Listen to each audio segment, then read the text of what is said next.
Good evening. Thank you, everybody, for coming. As you can see, different setup, 3 projectors, and all that jazz. It is my pleasure to introduce somebody who really doesn't need introduction at SCI-Arc, At.Moss, as part of an ongoing conversation during this year, our 50th anniversary. We hear from Neil Denari, from Michael Rotondi, tonight from Eric. It has to do with a whole series of the history of the place, the history of Los Angeles, each of their histories, each of their repertoire, zeitgeist, and whatever else we can think of. The idea is that Eric will do a talk, and then if we get to that, which I don't promise that will happen, we will have a little bit of Q&A. I'm taking the question part very serious. I'm taking that to heart. So this is an interesting thing since I've been on the side of the questions. But anybody who knows Eric, we know that he tends to question a lot. Questions follows a question, like the old joke. Why you always answer with a question and the other one says, what do you mean? So this is very common on Eric, which to me is fascinating. He's somebody who is asking, what is architecture? What is an architect? What is the obligation of architecture? What is a column? What is a beam? Many of us who have been in reviews and conversation with him, we know that these are recurrent themes. The interesting thing is he keeps asking those things to himself on a regular basis, which to me is fascinating. Because if I want to give a context for the conversation, I want to give a context for the lecture, to me, is the tension between this permanent rational questioning of his way of thinking and what I will argue that the architecture that the office produce and the buildings they produce actually are very affirmative. They're exclamation points. They don't come across, at least to me, as question marks. They come as affirmation. And I wonder that relation between that permanent rational questioning and maybe there is an emotional affirmation that comes as a response, or maybe not. Maybe there's a tension. One of the things that he never asked as a question is architecture needs an enemy. Now, as you know, with some of his recent work, the rapper, you see some of the reactions. And you have those symbols that express some irritation, to be polite. But I also wonder if this is a kind of a way to be provocative on any given time, and that affirmation as a response to those questions is about to be a provocation, or it's just a byproduct of a very rational answer that nobody else can see it in the terms than he sees it. To me, this is a fundamental issue to understand what is the relation between, and also, I'm not sure about this notion that if architecture needs an enemy or not. And I'm not sure if all these questions, but I have to say, when I was a young student in Argentina many years ago, probably I was in second, third year, and the first time I come across of a project of a building by Eric was in the architecture section of a newspaper. And I remember at that time I was educated or indoctrinated, if you will, in a hardcore modernist rational thinking. And I look at that work and it sparks a lot of questions in me. First, what the hell is this? What am I looking at? Is this architecture? Should I quit architecture? So these were all questions that the work triggered. And it took me, I would say, a long time, and I cannot say with certainty that I have figured it out. Why was that? But I think there is a kind of a visceral component. There is an affirmation about the value of architecture and the power of architecture and the role of architecture, and even it doesn't should matter that much if it's a provocation or not. It's the commitment to that notion of the power. And that power, it may come from that permanent questioning, or it may come from that result of affirmation, or it may be a part of that permanent tension in what I will call the two models of operation in his way of thinking. There is a possibility that I can be completely wrong about this, and we may have the chance to explore a little bit more if we made it to the Q&A. But I was thinking this notion of the question and the question and the question, and It's an interesting idea because there are many ways to parcel that, and there's many ways to think about that. But I think it's a healthy thing all the time to be questioning what it is. As I said, and that doesn't mean that what you produce, it will be a question, or it will not even be an answer. It may be something else. So for those of you, if you remember Ron Burgundy, please join me to welcome At.Moss.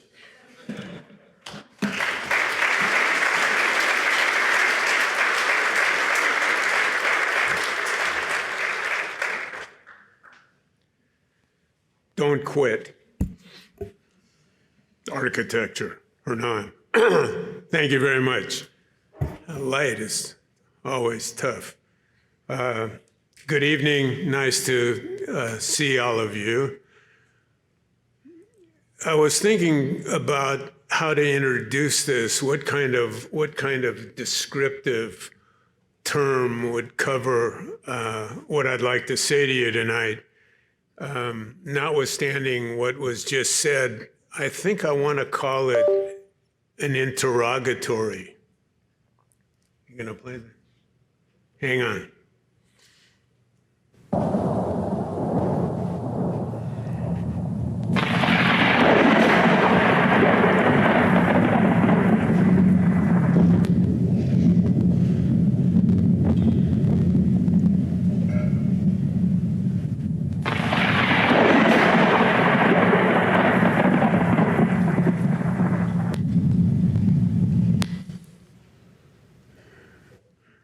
So let me try it again. I think I'd like to use the term interrogatory.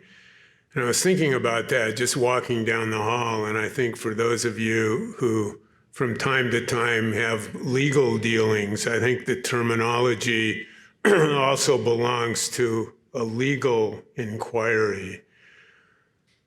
I'm not making any kind of reference to that. I think what concerns me is to offer a question rather than an answer. So I'm not here to deliver a pro forma or a theory, certainly not a closed theory, or a hypothesis, or a system, or a method of how to do it, or how to make it, or how to conceptualize it. I think what interests us is a genuine chasing of meanings in contemporary architecture, a chasing of meanings, what those meanings might be, how they could be invented or discovered, and how they might be evaluated and understood. Next. So the image in the center is Dürer, early 16th century. Do you know the story of Revelation? War, famine, pestilence, and death? I think it would be my assertion that at a certain point in time, whether it's East Asia or the Middle East or Europe, that there's a body, there's a narrative, there's a story, there's a conceptual way of understanding whether you're literate or not.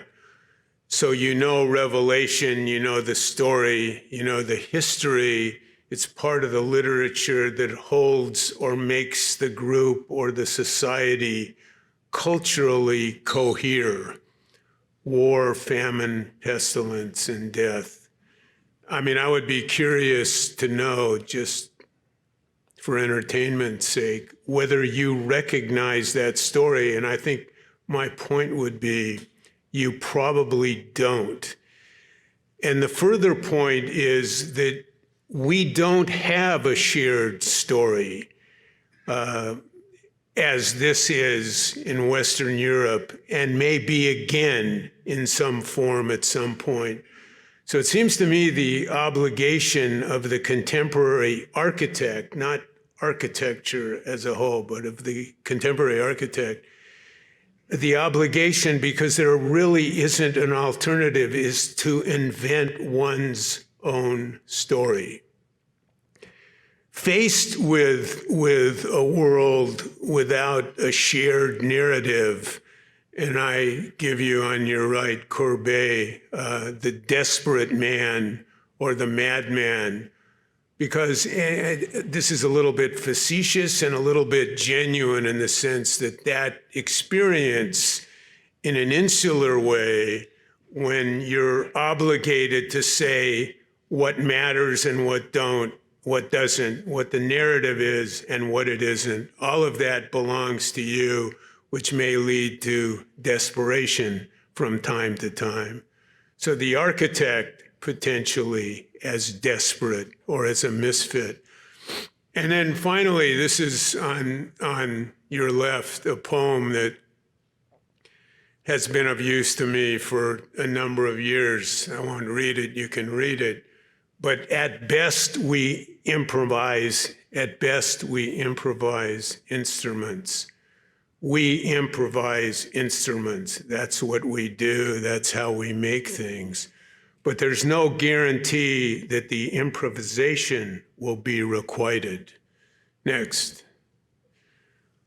So this is three perspectives on time, at least the first two are time.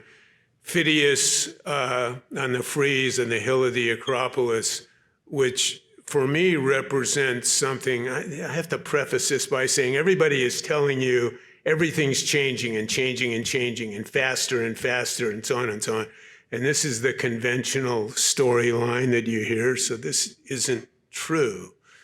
So some pieces of the conversation are enduring and even predictable and constant, and some move in one way, some move in another way.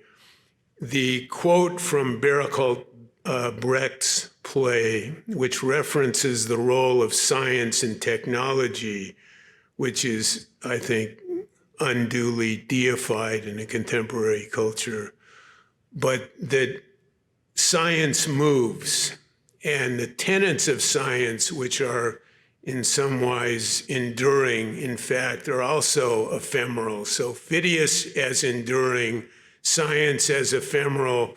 And then on the right, there are a couple of characters you may know or recognize who have been a piece of the history at SCI-Arc. And the quote a number of years back, Raymond Abram Levius Woods, and the quote, "Who's not a slave," belongs to Moby Dick, the novel.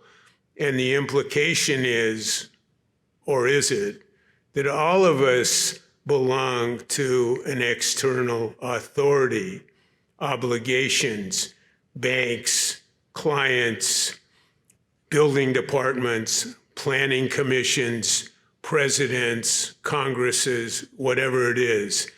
And the aspiration, I think, in an architectural sense, would be to find a venue, perhaps an introverted venue, where you're free of that.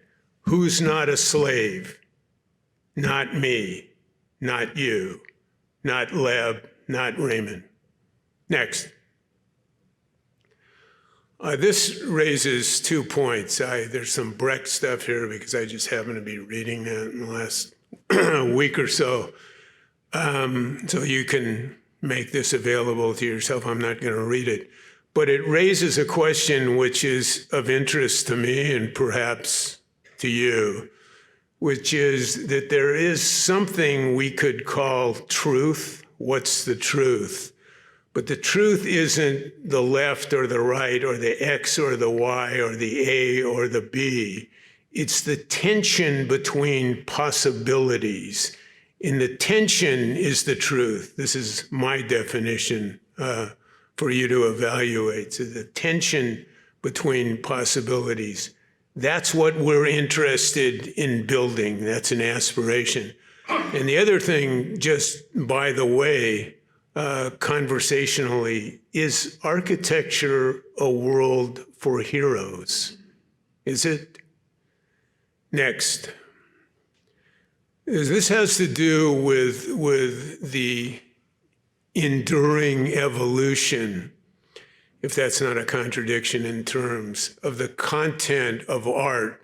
So literature on your left and music in the center and architecture on the right. And of course, there are many examples of this. I just picked a few. So on the left is actually, it says Umberto Eco. It's Umberto Eco's map of James Joyce's Finnegan's Wake. What's literature? Is it text? Is it an image? Is it a plan? Is it a section? So it's both a text, but what kind of text? Capital letter, noun, verb, period, sentence, but it's not that any longer. So what is a text? What is a sentence? And it has a visual component. Next one is John Cage, who is, roughly speaking, a contemporary 20th century, late 20th century musician who says, what's music? What's music? So music is melodic, or it's an 8-tone scale. It's auditory, or is it? So it's also a 12-tone scale in Bartók, and it's visual. And then on the end, Giuseppe Turani builds a poem, the Danteum, Dante, Paradise. Next. This is always, I don't know whether this is troubling, but it's certainly a question for me and perhaps some of you. What constitutes seriousness in architecture? Is there a voice for that? Is there a form language for that?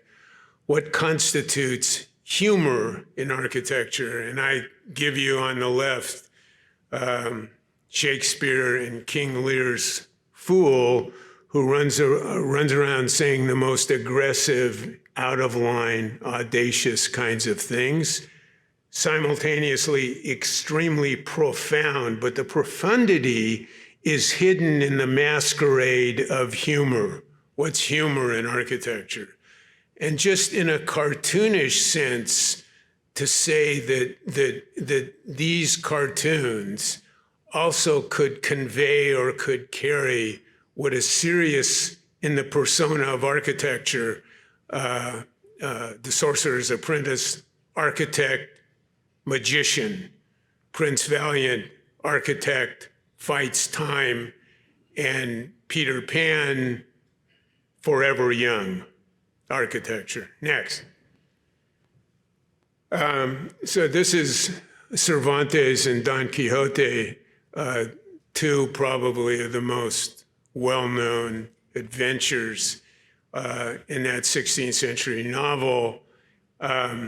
If you remember, and maybe you do, maybe you don't, so Don Quixote is a believer in something called chivalry, which is a manner of conduct, but is passé, out of date, over with, old news, but he sticks to it, he sustains it. So on the left, the infamous book burning, which may be a precedent for conversations that are taking place today. It's worth thinking about.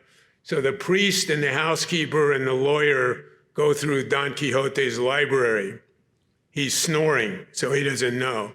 And the supposition is, get rid of the books, get rid of the content, get rid of chivalry, and it'll be gone. Is that true? And the one on the right, Sancho and Don Quixote arrive at overlooking a big field, and there are lots of windmills out there. And Don Quixote says, those are ogres, they're monsters, I'm a chivalric knight, I'm going to attack, and he does. Sancho says, wait a minute, those are just windmills, what are you talking about? And the question to you is always, who was right? Next. So this is Akira Kurosawa, Rashomon, a very well-known film made in Japan, I don't know, maybe 50 years ago. And what's fascinating about the film, just that piece, is that there are four primary characters. The first is this character who is a bandit and he's asleep, and it's actually quite beautiful in a bigger scene. And you see the leaves on the trees move, and he awakens gently. The breeze blows. And he closes his eyes again, and he starts to fall asleep. And then the breeze blows again, and he awakens. And everything that happens after that is contingent on the breeze, which is an accident. So it's all an accident. And the question is accident the rule, or is it the exception? Next. On the right, hell, I can barely see that. But I think that's Kublai and Marco in dialogue. And Marco, who spent 20 years working in Cathay, wandering around in the service of the Khan, and is now going back to Venezia or Genoa, wherever he's going. And the Khan says to him, will you tell your colleagues in Italy what you've seen and learned in Cathay, which is so different than their world?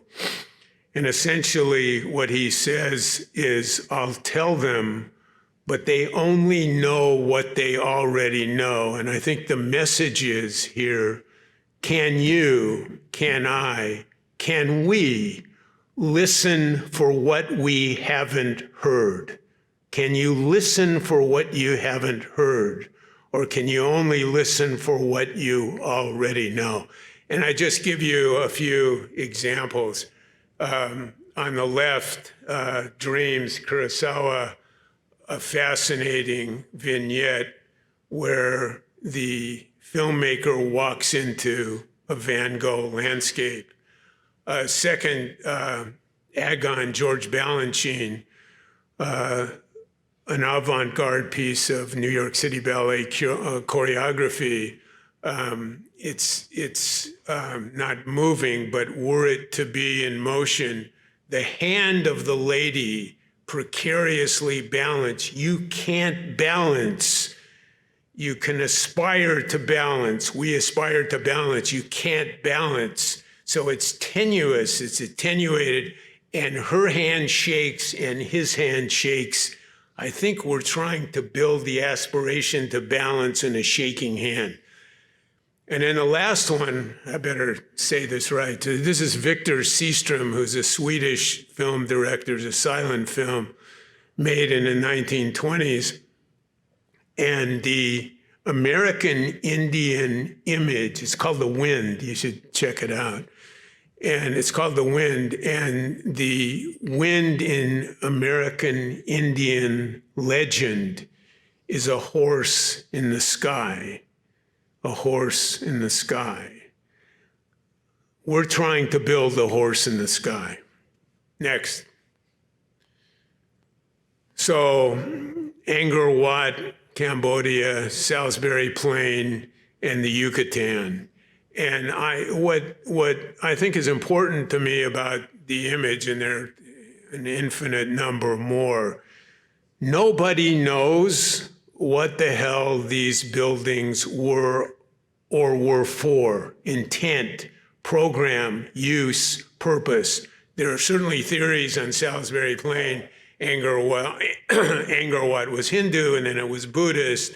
Now trees are going out of the roof. I always wondered if in the 9th century in Cambodia, whether somebody building that complex would have imagined that 1,500 years later, somebody would stand up in a place like Los Angeles and stick an image of their building up on a wall with trees growing out of the roof. Time is what's a part of this conversation, and the role of time and the almost instantaneous dissipation of programmatic content. The Caracol, I think, is in the Yucatan, is the only spiral that I know of in Mexico, pre-Columbian Mexico. There's a story it was designed to chase Venus in the sky, but that's a speculation. Next.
I wanted to say a word or two about the interrelationship between sites and venues locally.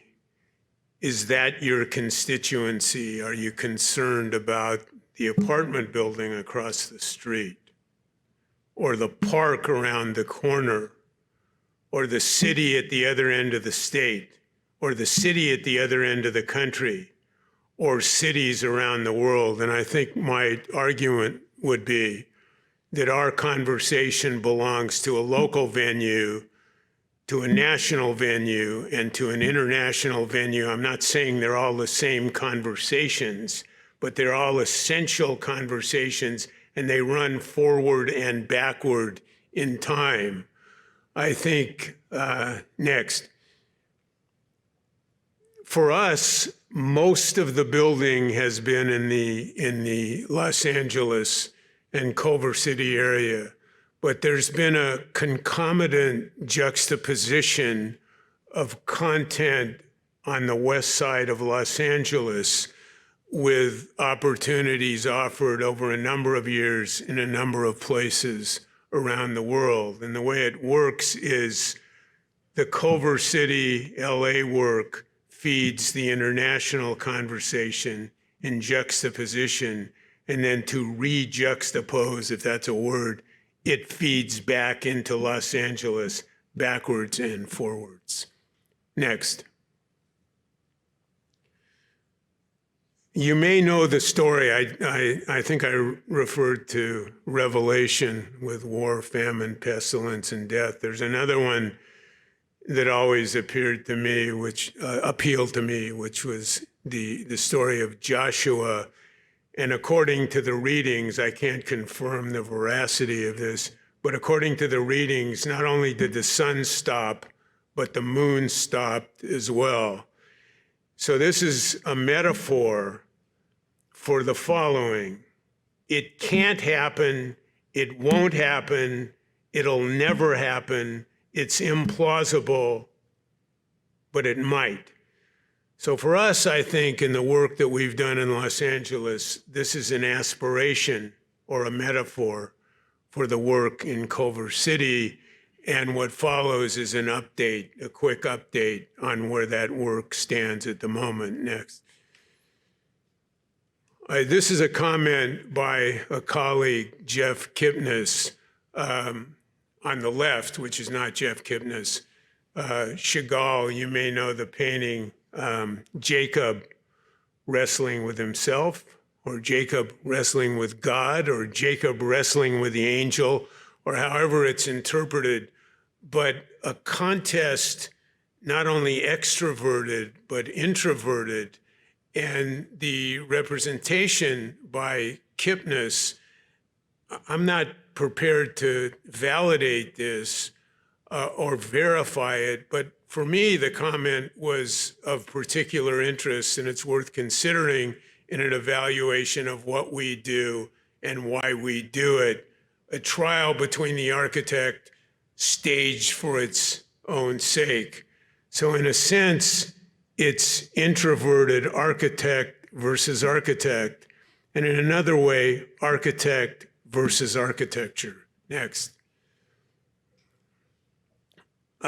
This is a project called the Glass Forest, which is in the offing, in the construction offing on Warner Boulevard in Culver City. And it originated in a competition, which I thought we had, and we did, and then we didn't. Sour grapes, I think they call it. And for the roof of the Smithsonian in Washington, D.C. And the impetus for that conversation was a painting you see on your left at the top middle by Seurat, which has always been interesting to me because conversationally, the subjects of Seurat are extremely conservative, but the technique is experimental. So it's a technique of points rather than lines or surfaces. So these were a series of glass tubes. On the slide on the left, piece on the right, is the program situation in Culver City, a block, a court, a chord formed by the chord formed by the sun direction of sunlight. And then you can see the first presentation in the middle, a kind of dissolution of form, so that it's not form as a shape or form as a line, but it's form by implication, by a series of points, which is a different idea. In a technical way, there's a question of what's a Varendale, what's glass, and the vertical chords are glass tubes in both projects in compression. You can see on the right, tube on the top, cable on the bottom, and the glass tubes operate structurally as vertical chords in a truss. Next. So this is an investigation of surface by implication, or surface by ambiguity, or surface without line or shape. And the best example I could come up with, and it's certainly not exact, is upper right, which is, I assume you know it, but Vuksiniska in a matra by Alto, which is and is not something or other. It's not quite clear what. So the decisiveness of form and shape and space is obviated, but it's implied by the points, which are both structural, and secondarily, they form by implication an acoustic shape for the space below. Next. Next. This is the second one. That one's about to start construction. So this is a kind of the agon conversation, kind of antithetical, attenuated. It's not this, nor is it that. So it's the box, the prototypical box against the box, which is the box project of many years ago. And then it's the box against the butterfly. This is an office building. And then it's the conventional office versus the COVID or post-COVID office. And in those intersections of extremes is the content of the project, which is an office building coming up next.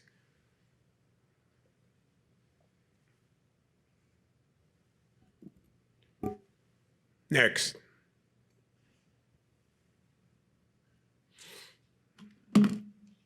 Next.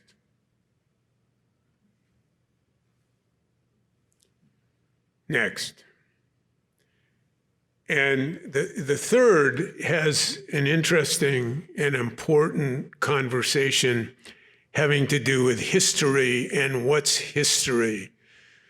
So somebody comes to the office from the Historic Preservation Society in DC, and they want to take 4 projects that we did in the 90s and designate those as pieces, enduring pieces of architectural history that represent a certain time and a certain point of view and a certain conceptual strategy. It's a conversation not really asking me, but when I have an opportunity to respond to that, we're not interested in that, nor were we interested in the beginning. There was no, and I can remember thinking about working on this as if somebody were to give you in that time a drawing of an existing building and hand you an eraser and say, you can erase almost everything, but not everything. So there was no formula, strategy, rule system, order for doing this. Choices were made, and the buildings are what they are. But we have no interest in preserving those as a recitation for a particular time. What we have an interest in is moving those as an evolving narrative. Next. So I should say the one on the left. Can you go back, Eric? This is called the Lindblade Tower. This is a Paramount Laundry. Next, the Gehry Group, and something called Metaphor. These are all the names of companies. So those are the extant 4 buildings that belong to the 1990s. And the request was made, or the request is being made, that they be sustained, preserved as is. Next. There was one other building on this site, which we called the Ince Theater, which was not built, or hasn't been built yet. Seating for 500 inside and 150 on the outside. This is that project. Does this thing work? Yeah, so this is this, and Metaphor, Gehry Group, Lindblade Tower, Paramount Laundry. Next. So there are conversations now, hypotheses, conceptual strategies about how one might both sustain pieces of pieces. So pieces of pieces, but not the same pieces necessarily that were once pieces of a bigger whole. So pieces of pieces of pieces. This was a proposal to build the theater and to add above it another conversation which sustains Lindblade Tower and Paramount Laundry, and then another conceptual model, a sort of over-the-top model. Next. The hell is things glued?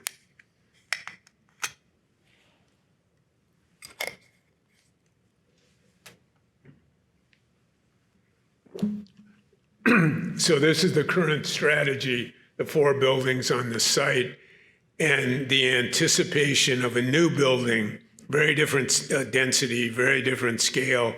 Amazon has just constructed a gargantuan piece of something or other on the other side of the street. So this indicates where we'll exorcise the existing buildings. Next. Now you just go, you can follow a little bit the conversation and what's preserved, a mezzanine, a roof, a park, and so on. So a bigger agglomeration, which includes the smaller pieces, but now defined as parts of a bigger whole, no longer the same, but with antecedents of the original conceptual strategy, which was not the original building to begin with, pieces of pieces. Next. Next. So you can see the bridge here from the Paramount Laundry. This is a mezzanine. Next. So we're back to Moby Dick, again, the biblical hero, who is in the Bible a wanderer and a wanderer and a voyager. And in a sense, it's conceivable, at least to me, to apply those characteristics to the city of Los Angeles, which in a sense is perpetually out of focus or refocused next, and has been made historically by planning pieces that really have nothing to do with the livability or the environment in which we inhabit, but have defined it and zoned it and subdivided it or bisected it and trisected it. So the river and the power grid and the train tracks and the ubiquitous freeway systems. And that provides, and I have to say, none of these work in specific utilitarian civil engineering ways. They don't work in those ways either, but they simultaneously subdivided the city of Los Angeles into the zones within which we operate. Next. So this is now an area on the west side of Los Angeles. I'll show you a map in a second, at the intersection of La Cienega La Cienega and Jefferson. And this is fascinating. We did this in the late 90s for Cineon Kodaks as a digital component of Kodak filmmaking at that time. It was a headquarters building within a height limit of 45 feet and lifted 2 floors in the air over roads. It's an air rights building.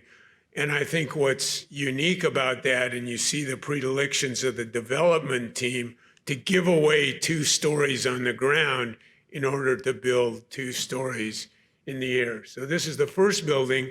And by the way, it's the first building that I know in many, many years in that area in South Central Los Angeles, which is not a venue for aspiring development and developers, although it may be now.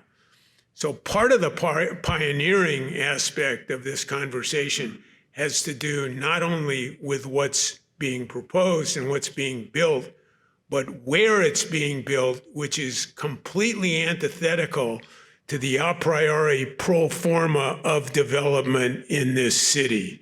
So that also sets a precedent, which doesn't work and won't work and is implausible, is now plausible for development. Next. So this is real quickly is the site area. This is La Cienega, the expo line running here, Jefferson. We proposed mixed use office, parking, retail, housing, hotel, the wrapper building here, what we call the Turtle here, our version of the Ponte Vecchio, which is not history or histrionics, the second wrapper, and so on and so on. This is a kind of double head Janus proposal, which wasn't implemented. The first wrapper, the second wrapper, looking opposite ways, the same and different. The second tower, which has evolved, and the amalgamation of those buildings, which was an earlier proposal. Next. This is some interest. So if this is the center, this is the center of La Cienega, 6 miles to the Strip, 6 miles to LAX, 6 miles to SC in downtown, 6 miles to the beach. So if there's a center, and there is a conversation about centers and what they mean and so on and so on, but if there's a center, this could represent, as an opportunity for new development, a literal, physical, conceptual center for the entire city.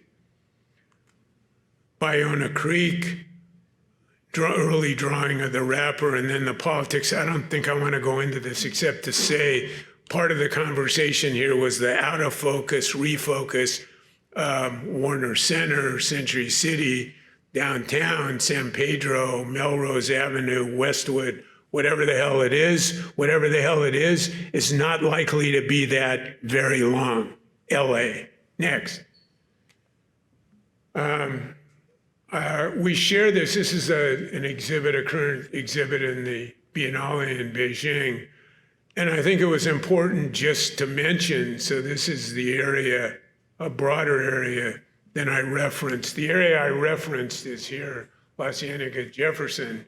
But the conversation is useful, and the conversation is important. It's an ongoing conversation, a public conversation, a debate, a lecture, and so on. What use is Culver City, LA, in Beijing?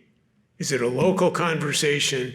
Is it a national conversation? Is it an international conversation? Next. And these are the projects.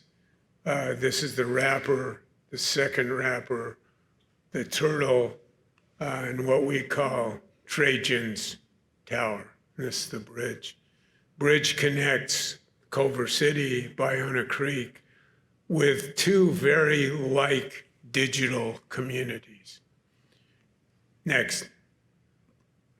An early conceptual sketch of the bridge. What the hell is the date? 96, so this goes back a ways. And then the contemporary version on the right. Next.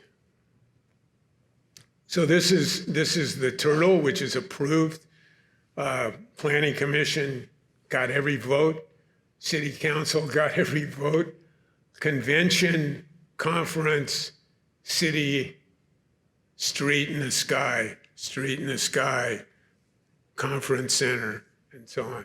Next.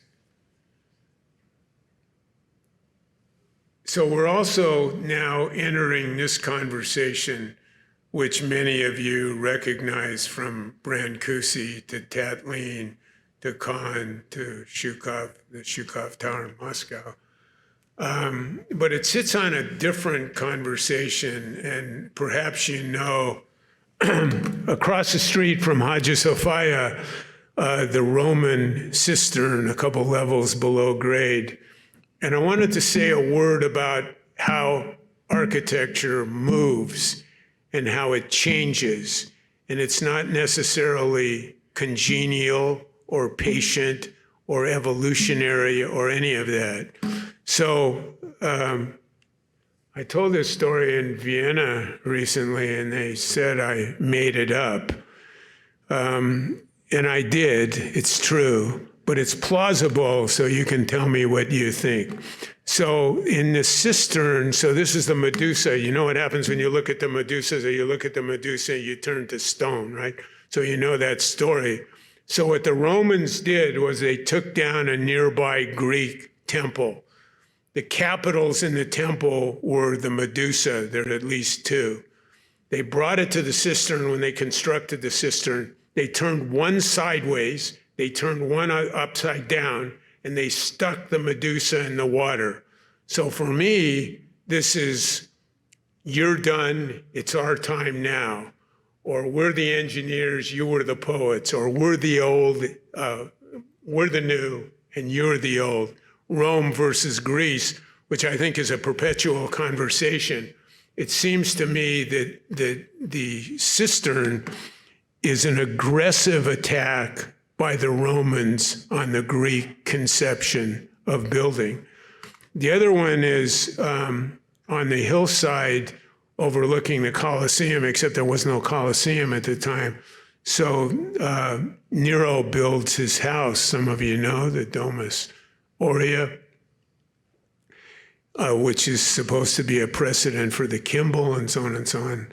And not long later, as architecture time goes, Trajan comes and builds his baths on top of, to defoliate, to desecrate, to overwhelm the Domus Aurea. So these are two examples that are of some interest to me of the future desecrating, diminishing, belittling the past, the Romans and the Greeks, Trajan and Nero. This conversation from Brancusi to Shukov and so on, we've now entered that, what's a tower, what's its structure, what's its circulation, what's its enclosing surface to keep the snow out. So we're looking at this here, which we call Trajan's Tower, which is a media tower in Ismael's LA. Next, please. This is the second wrapper, which is just approved, the expo line and a pedestrian walk, and the building is lifted in the air. There's a conference center. I'll show you how that is engineered. The engineering is, I think, intricate and of some special interest. Conference center and then office space above and a park. So perhaps this is Kurosawa walking into Van Gogh, but that's speculative. Anyway, this is the second wrapper to the east of the first along Jefferson Boulevard. And this is the Kodak building. Next.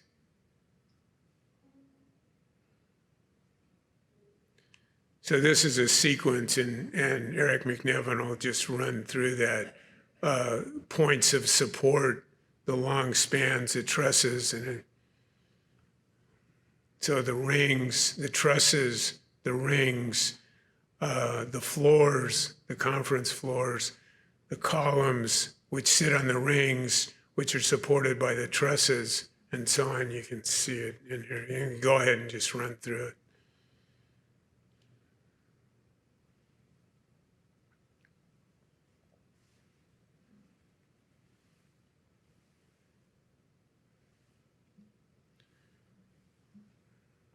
And this is the wrapper, which began in the late 90s in an exhibition in the Wexner Center in Columbus.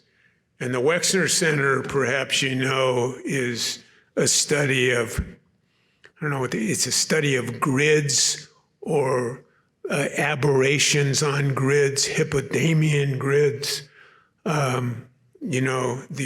The city of Miletus by Hippodamus. So it's a conversation about grids in various forms. It's Eisenman's project. Grids have no center. In a way, this is a conversation about the interrelationship between the only two lines that exist forever and ever.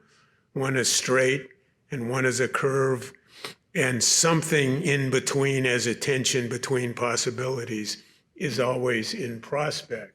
So this is the dancing bleachers that we installed, which implies, and I think this was important from the Yeats poem and the Second Coming and the center doesn't hold and all of that, that the curve implies something and suggests something as a center, not that it exists, but it might or it could, whereas the grid denies that. So anyway, this was a conversation and the debate. This was another manifestation of that. The square becomes a circle, the circle becomes a square. This is in the Flak Tower in Vienna, and then we had a little discussion there on the right in SCI-Arc a number of years ago with Jeff. Next. And this is the original study, the original model study, which was 2 towers to begin with for the wrapper. And then I just give you or offer for your consideration an admonition to patience and understanding, which was a Joyce comment about reading and writing Finnegan's Wake. Next. So this building sits on isolators. It's one of, I think, maybe the only office building. You have to figure out which is which. It's up to you. This was made by the Arup office, Arup LA. But the isolators are here. When you arrive in the garage, they're a feature of the building. Greetings to you. Welcome to the wrapper. Isolators, and you can see in the conceptual diagram down to the mat foundation, to the isolators. So the building is floating in the air. Aspirations to the sky, free of the ground, conceptually, isolators. Next. And for all the hullabaloo, these are ribbons, they're made out of steel, they're tubes, 1 foot, 5 foot. This approximates a vertical support. So if it belongs to that, it's, let's say, in our nomenclature or the nomenclature of the LA City Building and Safety Group, column, cord, we call that a cord, column, cord, column, and then the 2 major beams that hold the floor, beam, beam, column, cord, column. Simple. And that framing system, with all its differences, because of course the points are always differently located in space, is the framing system, columns, beams, floor supports for the entire building. So column, cord, beam, beam. Simple. Next.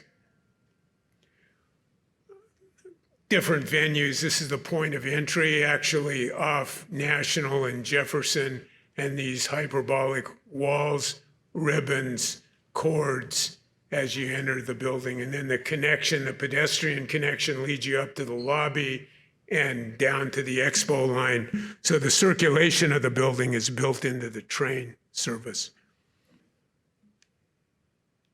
Typical office floor and the roof. Next.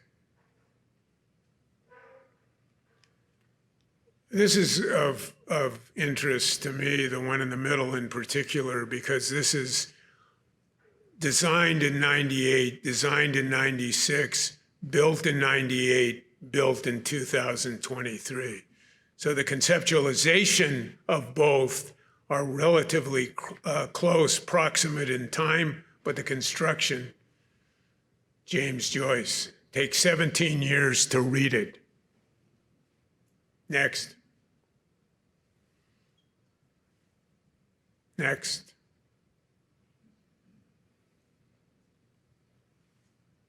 Next. And just as a part of the conversation, and I think you know this, that the economic pro forma which constitutes big buildings is essentially redundancy of circulation, of structure, of glazing. So what's done in this building is there are three different floor heights, 13.6, 16.6, 24 feet here with a mezzanine, which you don't see. So this is the corner, the southwest corner at 13.6, at 16.6, at 24 feet. The same, and different tension between possibilities. Next. Lobby, about to be furnished. Next.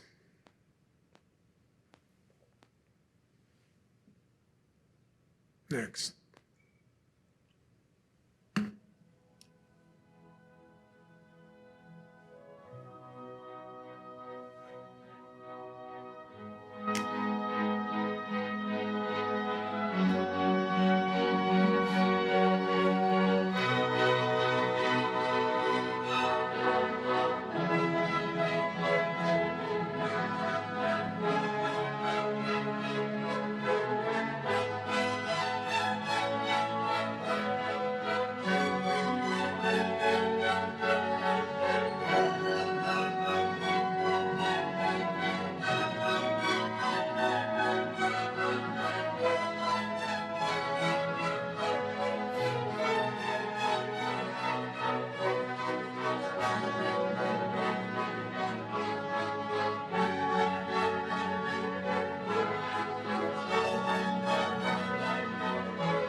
Thank you very much.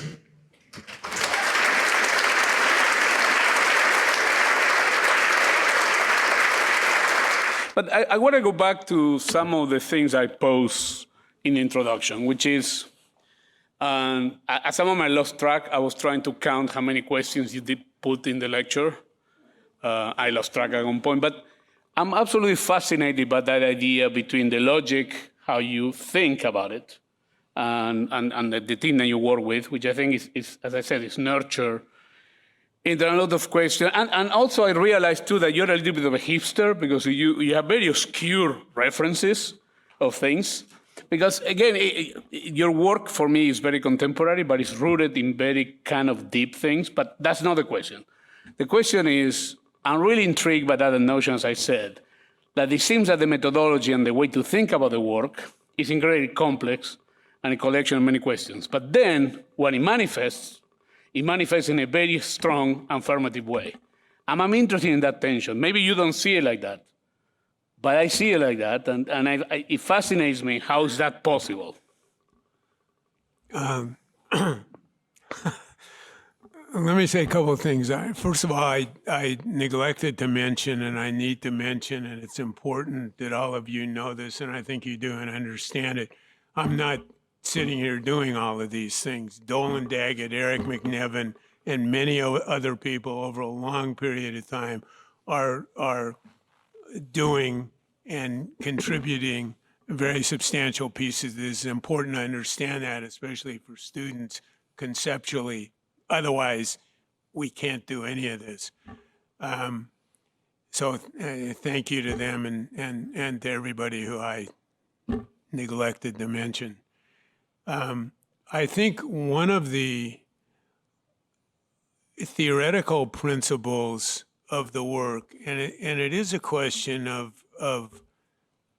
how to do it and how to explain it, and whether the explanation really ever satisfies anyone who is listening, as if I listened to this guy, I would be able to understand what he's talking about. And from that directive could go and assemble a kind of AI version of this. In other words, if we put together the right components, there's a way to do that. And I think I can't say there is. I do think that the idea of a dialectic or a contradiction, the point that Jeff made, he made it. I mean, this was interesting to me, that he saw the projects as by intention stating or staging an argument with yourself about something that you're not sure of yourself. It's forever symmetry. It's never symmetry. It's show the structure. It's never show the structure. These are simple points. There are others that are organizationally a little more complicated. And that the goal is to show simultaneously conflicting prospects. So that would be one intellectual, conceptual goal. And then if it worked, and we called this the dialectical lyric, so that shouldn't be an aspiration to pseudo-esoterica or something, but really to say you have a contradiction, you build a contradiction, you stage a contradiction, and then somehow in a poetic way, in the language of form, shape, space, they're resolved poetically. So it's a contradiction in the end, and it isn't. And if it's a conceptual contradiction, as you point out. So it's a contradiction, and you contradict the contradiction right away by saying it isn't. I think you're right, because what I'm saying is, so this is a strategy that the contradiction would be tangible, plausible, legible, but that the amalgamation of the pieces would in the end be a kind of poetry, that it would resolve itself. So it's yes and no, yes versus no, and then it's yes and no, hold hands, kiss goodnight. Okay. I don't know about kiss goodnight. Well, okay, no, but It's over my head. no, that's fine. But because you have always a recurring issue about poetry, and which I want to go back in a minute. But there is something also that adds complexity to what you're talking about, because in your particular case, we are not talking about isolated singular pieces of architecture in different parts. There is an agglomeration of a lot of building done by you in a particular area. So I'm interested because when you're talking about that contradiction, which I think is an interesting one, I think it's a personal one, is in a way, to a point, introverted, but then there is a collection of a lot of buildings that build a kind of a piece of a city, which by itself, when you show that the model in the Biennale, it's kind of insane. And I don't know, there are many examples of a collection of architects, a collection of architecture done by one office that have that amount of junk, a chunk of a city. So I'm also interested in that relation between, because I follow you when we talk about piece by piece, but then when there's accumulation over 40 years, the piece that come after another one and another one and another one, and then it starts to become something else, because then the individuality of that is a little bit like a single poem versus a book of poems. You can read a poem, but the moment that became a book is something else. And I wonder if that gives you any pause on it, or it doesn't matter. I don't have a single answer to that. I think it's fair to say, and it's been pointed out in a positive way, in a constructive way, and also in a critical way, how all of this happened in this place, in this time, is probably a conversation for a different forum. But it's a conversation, how that happened. The owners and the developers, the Smiths, will claim that it was forever anticipated. For me, I don't so much want to dispute it. I never felt that. I thought it was for a long time a piece, maybe that's it. Another piece, maybe that's it.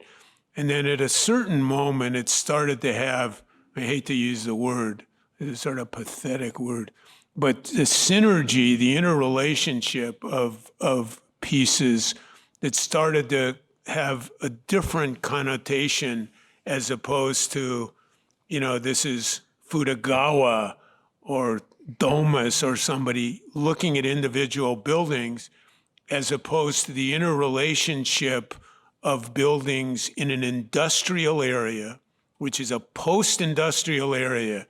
So when we came there, it's important to understand this because in a certain sense, archetypally,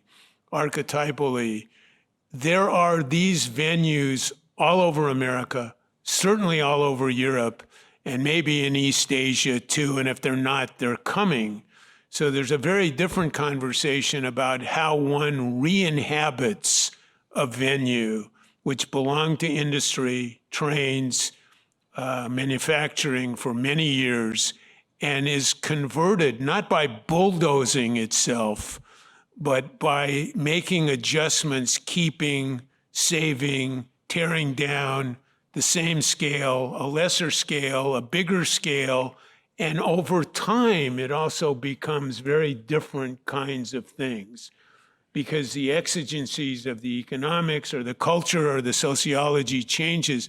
And I think for us, what's of interest about that is the conceptual flexibility and adaptability of building types or building styles or building uses or building scales or building programs, all of those things which over a period of many years continue to move, which you can't do if somebody sits down with the Athens Charter and a master plan and says, we're going to do this. You're here, you're here, you're here, you're here. But the potential variability, changeability, flexibility that was able to encounter and I think transcend or accommodate all of these social, political, economic changes. It's not 40 years, but I think it's in the 30s, 35, maybe something like that. So that in itself, and then I showed, and I tried to keep it brief, but what's happening with the Ince Boulevard project as the downtown, if you want to call it a downtown of the Culver City, evolved. And they were little buildings with an odd digital cinema, advertising company and so on, and it become very different kinds of things. There's some gargantuan hunk of Amazon across the street. And now the obligation is to change the content, to change the scale. And the question is how to accommodate or reintroduce or reuse or resurgically operate on the pieces which were once just the residual consequence of existing buildings that belonged to the 1930s and 40s. So it's fascinating, and how to explain that, in what way it belongs to Beijing or something like that, I don't know. But I enjoy the conversation. I think the conversation is productive. Maybe to change gear a little bit and go back to some kind of a more particulars. And how much in the methodology of the project, there was a couple of things there's one thing that caught my attention, which you maybe mentioned it before, but it was the first time it was, at least I hear that clearly when you said that basically one could argue, and this can apply to pretty much every architect, at the end of the day, you work in one project of your life. And it takes, it's the first time I hear you to put it that clear. In the past, I hear you try to talk more about the particulars of one versus the other one and so on, which I honestly think what you said today is more precise in terms of the nature of the work. But also, you have to do for me with the question this, which I think is we all. Let me just interrupt you. The one project is not the same as one homogeneous project. I didn't say that. Okay. But there are certain grammars that keep appearing, which is fine. I'm not being critical about it. But I think also, to me, it brings me to what I really want to ask you, which I think we all figured it out. We try to figure it out, everybody who works in this field is, how much do you think is the relation between the rational thinking of the methodology and how much it becomes at some moment, or how much room is left to an emotional, kind of a more, let's say, in-your-face upcoming that it breaks away from that whatever logic of rationality? Because to me, it's one of the most interesting things when I look at the work in the lecture like yours, that there is kind of a struggle. And I don't know which one is reversing engineer, if the emotional is trying to become rational or the rational trying to allow the emotional component to come.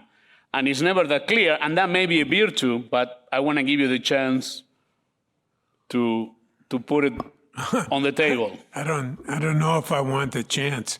But thank you. You're welcome. I did show, maybe there were too many images too fast, but I showed the Rashomon piece with the bandit.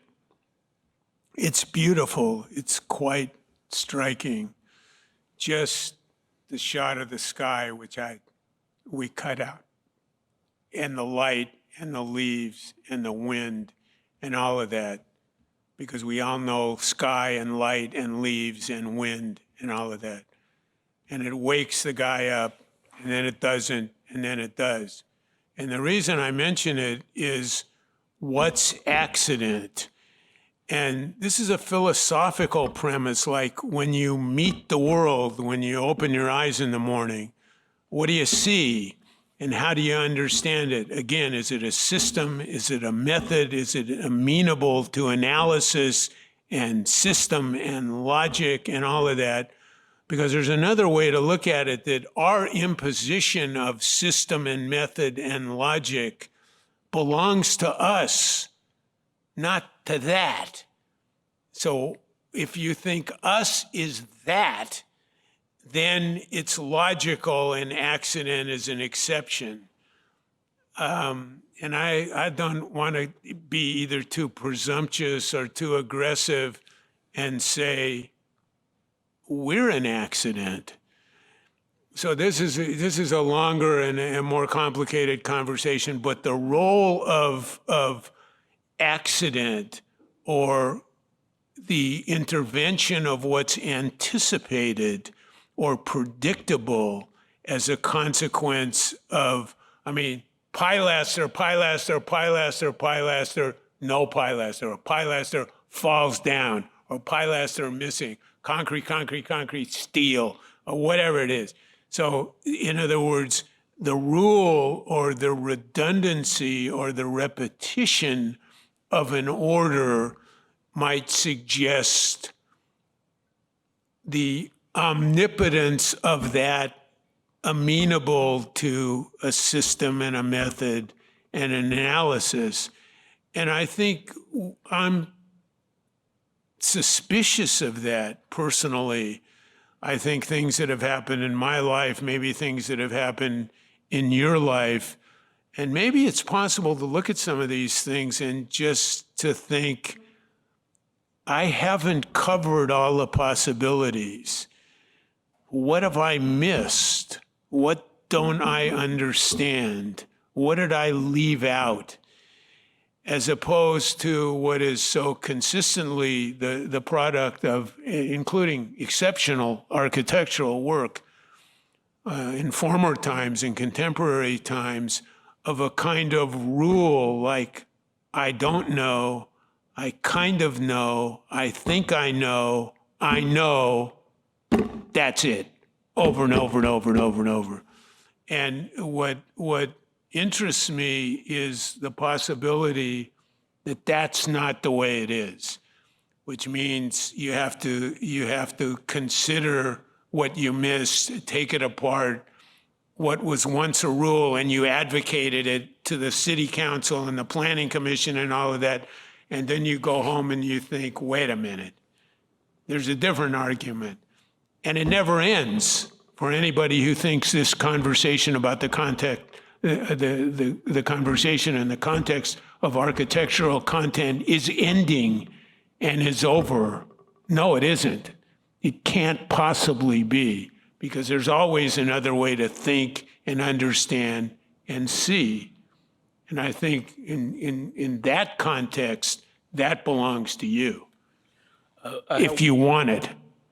I mean, there's a comfort always to have a conversation with you, because you just need to wait. Eventually, you start arguing with yourself, which is pretty convenient. But I have one more before we open to the audience. And it's kind of related to the one what you're just talking about.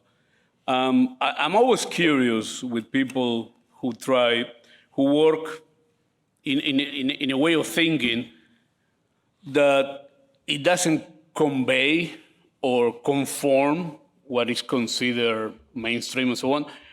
How conscious are you and your team of the provocation or the absurdity, but not absurdity in terms of irrational, absurdity in the notion of the theater of the absurd? We have the capacity to comment, but how aware or how deliberate is that appetite to produce something that is unique and different? Or is, for you and the team, the most rational answer to a problem that is given to you, and that's the way you see it? You know, the whole conversation of Picasso and Juan Gris, right? There was an argument that Juan Gris would broke a glass so to see through that and to paint, and Picasso saw the world like that. So for Picasso, what he was doing was the most rational answer, when Juan Gris was more like an stylistic thing. So I wonder, how conscious is that? Maybe it's conscious by now, after a while of working on it. Or how deliberate it is, or it doesn't matter. I don't think we're sitting in a room thinking about how to be the world's adversary. So it's not me versus the planet or something, or our advent of a housing type versus the more standardized advent. I think we try to look at the issues and the content. We're not so interested. I know there's a big conversation here, and I remember, I think, having this with Marcelin and John Enright and so on, and I think you as well, about the role of conceptual standards or precedents or types. If you ever sit in a room with Joe Day or Peter Trummer, you'll get a lot of that, what the history says or what history has done as a kind of prognosis or an anticipation of what it was and therefore what it will be, somehow contains an acknowledgement of what it was.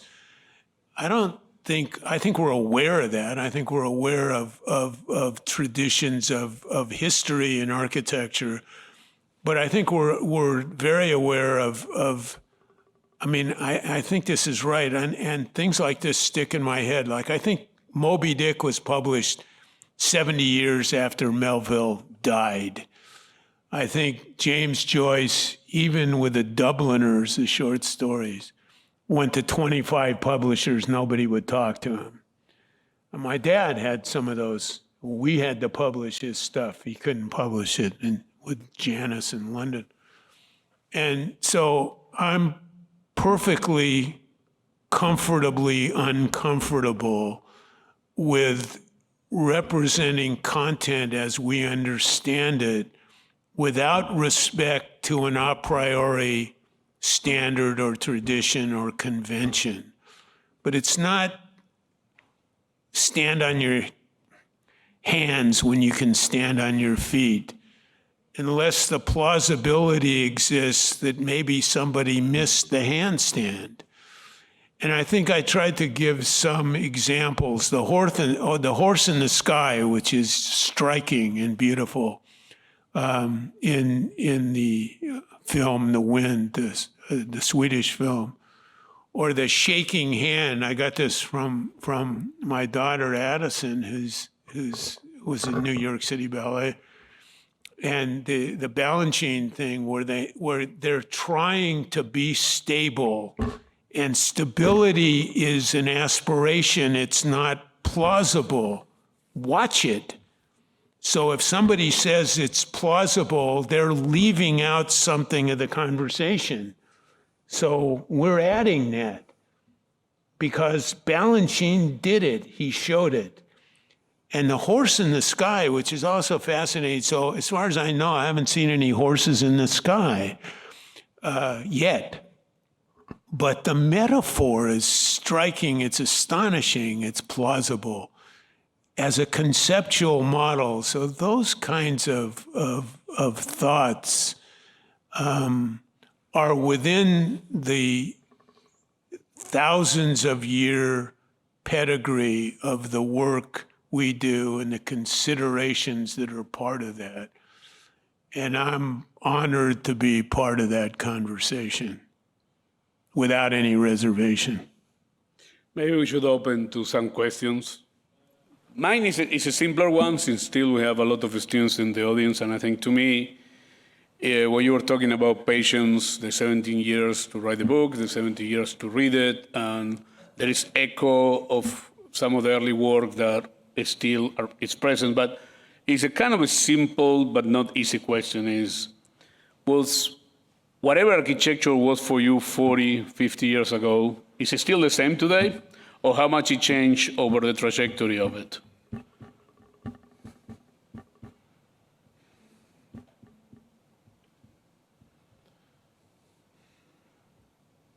I don't know, there was once a quote in one of the early Rizzoli books about trying to hold on to something, and for some reason, because when I was a little kid, I remember making chocolate pudding with my mom. You stir it around in a pot or something. Does anybody still do that?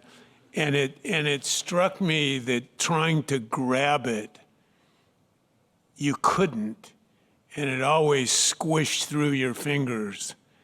And I think in some ways I'm prepared to accept the definition of architecture as a riddle and a mystery wrapped in an enigma. And that's a little bit disingenuous. I think we feel like there are things we know and aspire to and understand.